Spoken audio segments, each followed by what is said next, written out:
নমস্কার বন্ধুরা, এসে গেছি আরও একবার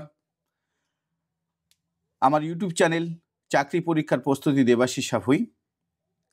তো প্রথম ভিডিওতে যেখানেই শেষ করেছিলাম সেখান দিয়েই শুরু করি। অবশেষে আমরা একটা বাজারের এঁদো ঘরে বসতে শুরু করেছিলাম গুটি কয়েক বন্ধু মিলে। কিছুই জানতাম না সেই সময়। কয়েকটি বই, খাতা, পেন নিয়ে বসতে শুরু করলাম। প্রচণ্ড দুর্গন্ধ, এদিক ওদিক মশার কামড়, মশা মারা ধূপ দিয়েও কিছুই হতো না। সেখান থেকে ব্যাক করলাম আমাদের বাড়িতে। আমাদের বাড়িতে কিছু কারণ থাকায় অবশেষে ধীরে ধীরে আমরা পৌঁছে গেলাম তালদি বাজার জনকল্যাণ মোড়ে। সেখানে অশোক নামের এক দাদাকাম বন্ধু ছিল, তার গুলের দোকান ছিল বাবার। সেই গুলের দোকানে আমরা পড়াশুনো আরম্ভ করলাম তিনজন। 3 থেকে পরবর্তীতে আমরা হয়ে গেছিলাম 13। যাই হোক, স্থানীয় মানুষজন আমাদেরকে বলতে শুরু করলেন, এরে বুদ্ধিজীবী টিম এসে গেছে। যাই হোক, সেই সব বাড়ির ছেলেমেয়েরা আজও কিন্তু চাকরি পায়নি, আপনাদের বলে রাখি। অতএব কাউকে ব্যঙ্গ করবেন না। আমরা সেই 3 থেকে যে 13 হয়েছিলাম পরবর্তীতে তাদের প্রত্যেকেই চাকরি পেয়েছি এবং প্রত্যেকে সেই জায়গাটায় পড়াশুনো আমরা প্রত্যেকেই ধরে রেখেছিলাম। এটা একটা বড় বিষয়। রাত্রেবেলা লোডশেডিং হয়ে গেলে ল্যাম্প জ্বেলে পড়াশুনো করেছি। উপর থেকে বৃষ্টির জল পড়তো, কালো গুলের জল পড়তো টপ টপ করে বইয়ের উপরে। বসার জায়গা ছিল না। প্রত্যেককে বলেছিলাম, ভাই আমার এখানে বসার জায়গা নেই, একটা করে টুল আনিস। কেউ একটা করে টুল, কেউ একটা করে চেয়ার নিয়ে এসেছিল সেখানে। পরবর্তীতে আমাদের একাগ্র বাসনা, মনোসংযোগ, অধ্যাবসায়, একে অপরের সাথে পারস্পরিক আলোচনার ফলে আমরা প্রত্যেকেই সফল হয়েছি পরবর্তী জীবনে। এবার বলবো কিভাবে শুরু করবে তোমরা। ভাবনার কিছু নেই, চিন্তারও বিশেষ কিছু নেই। প্রাথমিকভাবে শুরু করো, কারণ কেউ একেবারে রাতারাতি বিশেষ কিছু পেয়ে যায় না, যেটা আমি আমার প্রথম ভিডিওতে বলেছিলাম। তো শুরু করতে হলে কী করবে বন্ধুরা? কিছুই না, যে জিনিসটাকে একদিন তোমরা ফাঁকি দিয়ে এসেছিলে, অর্থাৎ কি না, মাধ্যমিক লেভেলে আমরা অনেকেই পড়তে হয় পড়েছি, আবার অনেকেই সিরিয়াসভাবে পড়েছি, আবার অনেকে পড়েছিলাম অনেক কিছু, যা কিছু আজকের আমাদের ভুলে গেছি বা মনে নেই। সেই জিনিসগুলো আবার পুনরাবৃত্তি ঘটাতে হবে, অর্থাৎ কি না, পড়তে হবে, প্রত্যেকেই পড়তে হবে। কি সেগুলো? মাধ্যমিক লেভেলের যে 4টি বই ছিল, আশা করি প্রত্যেকের মনে আছে। চৌধুরী ভট্টাচার্য সাঁতরার জীবন বিজ্ঞান বা লাইফ সায়েন্স, দেবাশিস মৌলিকের ভূগোল। তোমাদের প্রত্যেককে বলছি ফুল ভলিউমের বই। এখন অনেক চটি বই বেরিয়েছে, সেই চটি বইগুলো কেউ নিও না। ফুল ভলিউমের যে বইগুলো কলেজ স্ট্রিটে গেলে পুরনো পাওয়া যায়, সেগুলোই কিন্তু নিতে হবে। ইতিহাস প্রথম পছন্দের জীবন মুখোপাধ্যায়, যদি রেফারেন্স হিসেবে কেউ রাখতে পারো চক্রবর্তী কয়াল হাজরা। এই 4টি বই জোগাড় করো আপাতত। তোমাদের জীবনে প্রত্যেক ক্ষেত্রে চাকরি পরীক্ষা সফল হতে গেলে এই 4টি বই পড়ো। এই 4টি বই আমি আবারও বলছি, এই 4টি বই খুব গুরুত্বপূর্ণ, প্রত্যেকের ক্ষেত্রে খুব গুরুত্বপূর্ণ। অনেকে বাজার চলতি ওই যে সাজেশন মার্কা বই, যেগুলোতে 4টে করে অপশান থাকে, ABCD 10টা প্রশ্ন দিয়ে দিল, যার অধিকাংশই ম্যাক্সিমাম ভুল থাকে। এই ভুল থেকে বা সাজেশন প্র্যাকটিস করে কোনো কিছু শেখা যায় না।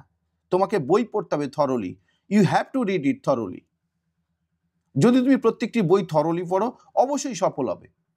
এবং আমি জোর দিয়ে বলছি, প্রত্যেকেই জোর দিয়ে বলছি, যে অধিকাংশ পরীক্ষার 40% কোশ্চেন এই 4টি বই থেকেই আসে।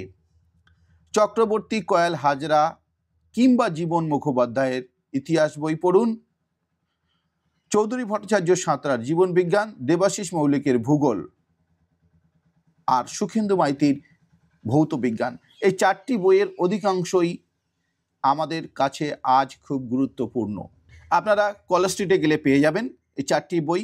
যদি আপনার বাড়ির কোনো দাদা দিদি থেকে থাকে, তার কাছে যদি কালেকশানে থেকে থাকে, অতি সত্বর সংগ্রহ করুন বই 4টি। এবার কিভাবে পড়বেন? যখন পড়বেন প্রত্যেকে হাতে একটি করে লাল পেন রাখুন এবং একটি করে খাতা বা নোটবুক। যখনই পড়বে, যে প্রশ্নটা সম্ভাব্য পরীক্ষায় আসতে পারে বা অপশান মার্কা কোশ্চেন আসতে পারে, তার তলায় দাগ দিয়ে দাও। আসলে কি হয়, আমরা দেখেছি মাস্টারমশাইরা যখন তাদের খাতা দেখেন, সেই খাতা দেখবার সময় লাল পেন ব্যবহার করেন। অর্থাৎ কিনা, লাল হচ্ছে ডেঞ্জারের প্রতীক, বিপদের সংকেত, অর্থাৎ যে জায়গাটা বিপদ দেখা দেবে বা ভুল আছে সেই জায়গাটা কিন্তু পেনটা থেমে যাবে। ঠিক তেমনি যখন বই তুমি পড়বে, দেখবে পড়ার সময় এই প্রশ্নের উত্তর এটা হতে পারে, তার তলায় দাগ দিয়ে রাখো। এভাবেই শুরু করো।